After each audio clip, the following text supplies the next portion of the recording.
Club लाइन्सको Pokhara central टाउनले लगातार रूपमा 13औं संस्करणसम्म प्रति वर्ष हाम्रो नेपालमा रहेका डिस्ट्रिक्टहरूमा चाहिँ अन्तर क्लब प्रतिस्पर्धा हामीले गराएर त्यसबाट प्राप्त अनुभवलाई म डिस्ट्रिक्टको गभर्नर भइरहँदा मेरो लक्ष्य थियो पहिला नै यो खेललाई मैले संस्थागत गर्छु र अपकमिङ लिडरसिपलाई पनि यसलाई चाहिँ कन्टिन्युटी गर्नको निम्ति पनि प्रेरणा म जगेर्ना गर्छु भन्ने अभिप्रायले मैले यो खेललाई आफ्नो आउने कार्यक्रमको 7वटा मुख्य कार्यक्रमहरू थियो।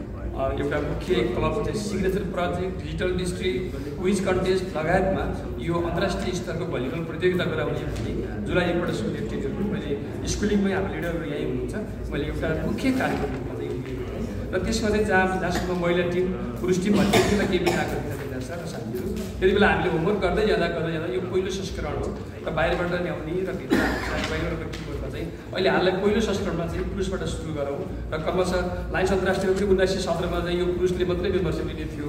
70 वर्ष पुरा भएपछि 1987बाट महिला नेतृत्वको लागि चाहिँ महाधिवेशनको पास भएर हामीले मेम्बरसिप अन गरेका थियौँ। त्यसैलाई पनि हेरौँ सबै हिसाब गरिसकेपछि पहिलोपटक चाहिँ हामी गरेका छौँ र आगामी दिनमा यहाँको एकदम जिज्ञासा छ। हामी भेदभाव जातीय हिसाबले लिङ्गको हिसाबले गर्ने नै छैनौँ, अगाडि बढ्ने नै छौँ। यहाँको जुन जिज्ञासा र सुझावलाई सम्मान गर्दा यो वर्ष हामीले पुरुषको मात्रै राखेको बेहोरा म अनुरोध गर्न चाहन्छु। जहाँसम्म 200भन्दा बढी राष्ट्रहरूले कसरी सहभागी हुन्छ भन्ने क्रममा हामीसँग अन्तर्राष्ट्रिय स्तरमा यीभन्दा बढी राष्ट्रहरूको डिस्ट्रिक्ट गभर्नरहरूको टोली छ। त्यसपछि गएर हामीसँग संसारलाई 8 भागमा बाँडेको छ र त्योमध्ये हाम्रो भाग भनेको 14वटा राष्ट्रको चाहिँ इसामे भन्ने चाहिँ area forum, India, south Asia र मिडल इस्ट 14 राष्ट्र छ र इन्डियाको बम्बईमा चाहिँ हेडक्वार्टर छ र हामी सबै तपाईँको 8वटै फोरम मार्फत कनेक्ट गरेर हाम्रो आन्तरिक च्यानलहरू छ र तपाईँको चाहिँ नेटवर्कहरू छ, अनलाइन नेटवर्कहरू छ। यी मार्फत चाहिँ नेपाल यस्तो भलिबल खेल लागु गरेर यसको लाइभ र तपाईँको चाहिँ यहाँको इन्फर्मेसनहरू सबै तपाईँको 200भन्दा बढी देशहरूमा हामीले यसलाई सञ्चालन फैलाउने र तत्त डिस्ट्रिक्टका गभर्नरज्यूहरूलाई आगामी वर्ष यो त गजब हुँदो रहेछ, यत्रो युथहरू लाखौँ दर्शकहरूले मन पराउँदो रहेछ भन्ने कुरा चाहिँ लाइन्सहरू ब्रान्डिङ हुनेछ भन्ने अनि हामी धेरै नेतृत्वलाई बोलाएका पनि छौँ कार्यक्रम। विभिन्न देशका गभर्नरज्यूलाई मेरो समाजका गभर्नरहरू विभिन्न 200भन्दा बढी राष्ट्रहरूमा हुनुहुन्छ। म उहाँहरूलाई यो कार्यक्रममा बोलाएको पनि छु। त्यो मार्फत उहाँले सन्देश लिएर पनि जानुहुन्छ र केही अरू नेतृत्व पनि आउन सक्नुहुन्छ। यसरी चाहिँ 200भन्दा बढी राष्ट्र जोड्ने प्रयास हामीले गरेका छौँ र टिम चाहिँ हाम्रो 6वटा टिम हो र अहिले 5वटा कन्फर्म भएको छ। 2टा चाहिँ समानान्तर रूपमा इरान र भारतको चाहिँ मध्ये हामीले एउटालाई मात्रै हामी असाइन गर्छौँ र यदि 2टै बाहिरबाट हुन सकेन भने पनि अर्को हेल्प नेपाल भन्ने एउटा नेपालकै टिम पनि छ। हामी 6 टिम चाहिँ बनाउँछौँ। सकेसम्म हामी अन्तर्राष्ट्रिय टिम भनेर एउटा चाहिँ बाहिर प्रायोगिक भएर अहिले स्वदेशभित्रको टोललाई हामी जोड दिँदैनौँ र 7 बनाउँदैनौँ। 2टालाई चाहिँ जुन हामीसँग र उहाँहरूसँग हामी 2टैको सम्झौता नजिकता पुग्छौँ उहाँलाई नै हामीले गर्ने हिसाब अनुरोध गर्न चाहन्छौँ। जहाँसम्म शुल्कको कुरा छ, टिम रजिस्ट्रेसनको लागि हामीले 10,000 रुपियाँ आह्वान गरेर चिठीपत्र हामीले अफिसियल्ली पठाइसकेकै छौँ र हाम्रो खेलकुदमा आउने हाम्रो खेलप्रेमी अमान बाबुलाई पनि हामीले चाहिँ केही टिकट शुल्क लिएर नै खेल्दै गर्दैछ। करिब 80 लाखको चाहिँ हाम्रो बजेट इस्टिमेट गरेका छौँ। त्यसको पनि मेकअप गर्नुपर्ने हुन्छ। लाइन्सको आन्तरिक बजेट त्यसकै लागि छुट्याइएको चाहिँ हुँदैन। सबै साथीहरू स्पोन्सरहरू लगायतका यो तपाईँ हामी सबै मिलेर यसलाई चाहिँ सफल पार्ने भन्ने हिसाबले चाहिँ केही हाम्रो टिकट दस्तक पनि हामीले राख्ने योजना बनाएका छौँ। मैले तिनीहरूसँग प्रश्नलाई यसरी सम्पर्क प्रयास गरेँ। छुटेको भए फेरि म पछि जोड्नेछु। र जहाँसम्म अनुसारले पुरस्कार र भलिबल नै किन रोज्नुभयो पुरस्कार भन्ने चाहन्छु छ। भलिबल किन रोजेको कुरा चाहिँ थोरै बताउन पनि मैले प्रयास गरेँ। पहिलो कुरो त नेपालको राष्ट्रिय खेल नै भलिबल। हामीले पहिलो लाइन्सले काम गर्दा राष्ट्रिय खेलबाट सुरु गरौँ भन्ने हो। दोस्रो मेरो हुर्क्याइ मेरो बालपनदेखि मलाई पनि इन्ट्रेस्ट लागेको खेल र मेरो क्लबका पूर्वाध्यक्ष यामपुर मेरो क्लबको सदस्य हुनुहुन्छ, नारायण सर यही हुनुहुन्छ लगायतको धेरै भन्दा राम भण्डारीहरू धेरै साथीहरू खेलप्रेमी साथी त्यसकै नेतृत्वमा पुग्नुभएको जुन सेन्ट्रल टाउनको हाम्रो चाहिँ एउटा राम्रो पक्ष पनि हो र चाहिँ हामी सेन्ट्रल टाउनले 13औं संस्करण यही खेल खेलाएको हुनाले हामीसँग यसैको चाख इच्छा लागेको हिसाबले र मेरो पनि पर्सनल इन्ट्रेस्ट भएको हिसाबले हामीले भलिबललाई जोडेका छौँ। र पुरस्कारको सन्दर्भमा त त्यहाँ पछाडि मैले के कति राशि भने लेखिएको छ। यो राशिहरू चाहिँ हामीले स्पोन्सरबाट टिकटबाट र हामी आयोजक हामी संस्थाले चाहिँ यसलाई व्यवस्थापन गर्ने लिएर म यहाँलाई अनुरोध गर्न चाहन्छु। जहाँसम्म एकराज सरले चाहिँ 107 वर्षको उपलक्ष्यमा किन गर्न लागेको हो कि 107मा त्यस्तो ठ्याक्कै त्यो अङ्कसँग जोडिएको केही कुरा छ कि वा यसको कन्टिन्युटी के हुन्छ भन्ने विषयमा मेरो अपकमिङ लिडरसिप मैले गत चैत्र 9 गते महाधिवेशन गरेर अनि उहाँ चाहिँ 100% यासपोर्टको साथ सबै हाम्रा मतदाताहरूले चाहिँ उहाँलाई सबैले एक ध्वनिले उहाँलाई गभर्नर बनाइसक्नु भएको छ। आगामी वर्ष पनि हाम्रो यहाँको यही साथ समस्त सहयोग यिनी टिमहरू र हाम्रो यो कार्यक्रम गर्दाखेरि हामीलाई कति लस हुन्छ वा बेनिफिट हुन्छ बचत हुन्छ। हामी फेरि केही पैसा बचाउने सबै सोसियल सर्भिस लाइन्सले कुनै पनि प्रफिट राख्ने भन्ने हुँदैन।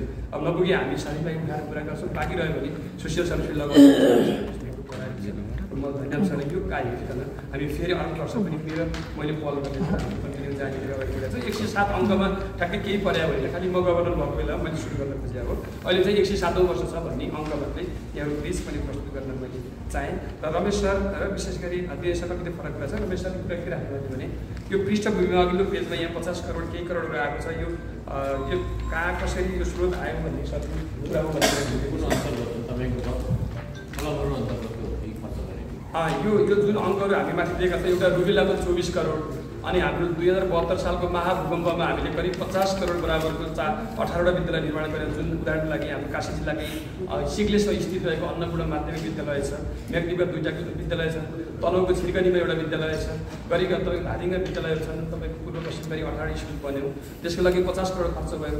यो र लगायतको मैले जुन कुरा यहाँ राखेको छु, टियु ब्लड ब्याङ्क हामीले रेड क्रसले मात्रै ब्लड कलेक्सन गर्थ्यौँ भने अब लायन्सको आफ्नै टियु ब्लड ब्याङ्क नै जम्मा भएको छ। टियुको हाताभित्र किर्तिपुरमा 4 रुपियाँ जग्गा नेपाल सरकारबाट हामीले प्राप्त गरिकन बिल्डिङ बनाएर त्यसमा चाहिँ हामीले एउटा 1 पिट ब्लड हामीले बिरामीलाई चाहियो भने टोटल ब्लड नै इन्सर्ट गर्नु नपर्ने, त्यसमा 22 प्रकारको सेग्रिगेट गरेर जुन सानो पोइन्ट मात्रै बिरामीलाई आवश्यक छ त्यो मात्रै हामी सिरिजबाट दिन मिल्ने गरी प्रणाली विकास अत्याधुनिक सेवा प्रणाली गरेर हामी काम सुरु गरिसकेको बेहोरा अनुरोध गर्दै यसको स्रोतहरू भनेको LCIF हो। लायन्स वर्षको 1968 मा स्थापना भएको लायन्सको चाहिँ LCIF कोर्स छ हाम्रो चाहिँ त्यही कोर्सबाट प्राप्त रकम र हामीले म्याचिङ ग्रान्टको 25% चाहिँ स्वदेशले हामीले साथीबाट सबैबाट उठाएर हामीले चाहिँ स्वदेशको फन्ड तयार गर्छौँ र 75% बाहिरबाट आएको कारणले यो क्लबहरूले गरेको होइन, LCIF को लायन्स अन्तर्राष्ट्रियको गुठीबाट प्राप्त रकमबाट नेपालमा हामीले योभन्दा बढी सेवा गरिरहेको बेहोरा म यहाँलाई पृष्ठभूमिमा राखेको कुरा अनुरोध गर्न म चाहन्छु रमेश सर।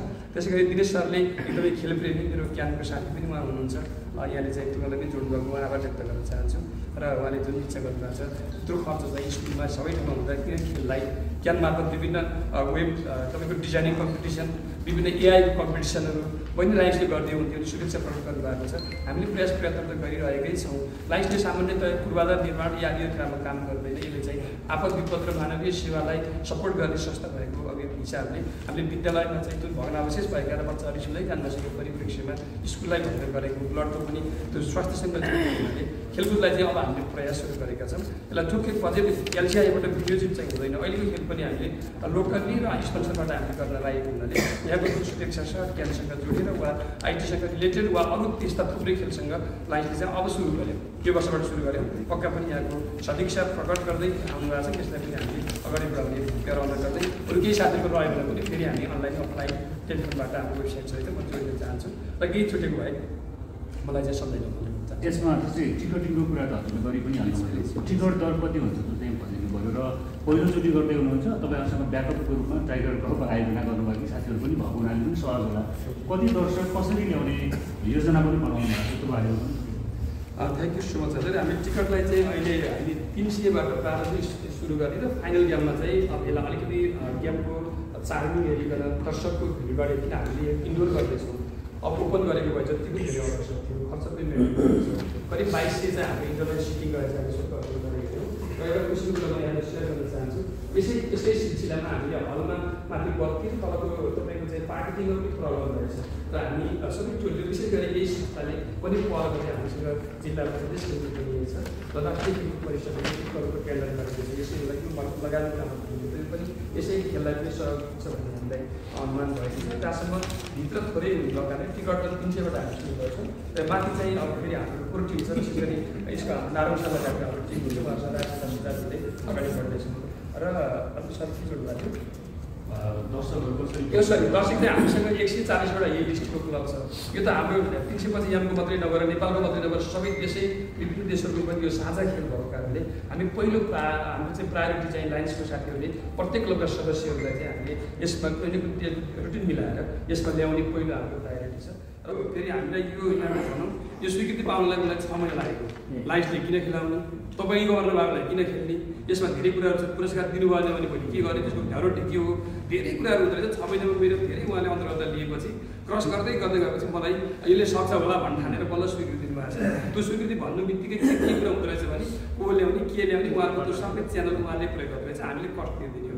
उहाँको समानान्तर चाहिँ उहाँहरूले मिलाइदिएको छ।